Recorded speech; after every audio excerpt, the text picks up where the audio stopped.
స్వాతంత్ర ఉద్యమం సమయంలో డబ్బులు సంపాదించిన పెద్ద పేరున్న లాయర్లు మోతీలాల్ నెహ్రూ గారు కానీ స్వార్జితం నుంచి వచ్చిన డబ్బుని ఉద్యమాల కోసం ఖర్చు పెట్టేవాళ్ళు, స్వాతంత్ర ఉద్యమాల కోసం. అలాగే వారి ప్రేరణతోనే నేను సినిమాల ద్వారా నాకు వచ్చిన స్వంత నిధుల్ని ఎప్పటికప్పుడు పార్టీకి ఇస్తూనే ఉంటాను.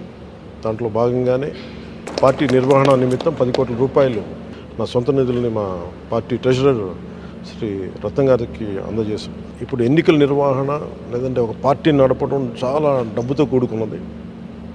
నేను చాలామంది నా కోసం 200 రూపాయలు, 500 రూపాయలు, 1,00,000 రూపాయలు ఇచ్చే ఒక బేల్దారి మేస్త్రి కానీ వీళ్ళందరూ నాకు చాలా ప్రభావితం చేసే వ్యక్తులు. 500-600 రూపాయలకి కూలి చేస్తే నాకు ప్రతిరోజు 100 రూపాయలు పంపించే రైతు కూలీలు ఉన్నారు. సో వాళ్ళే అంత బలంగా పార్టీకి అండగా ఉన్నప్పుడు ఆర్థికంగా నా వంతు కృషిగా నేను కూడా దాదాపు 40-50 కోట్ల పైన ట్యాక్స్ కట్టాను లాస్ట్ 5-6 సంవత్సరాల్లో. అందుకని నేను కూడా మిగతా సంపాదన పార్టీకి నేను అందజేస్తూ వచ్చాను. దాంట్లో భాగంగానే ఇప్పుడు 10 కోట్ల రూపాయలు అందజేశాను.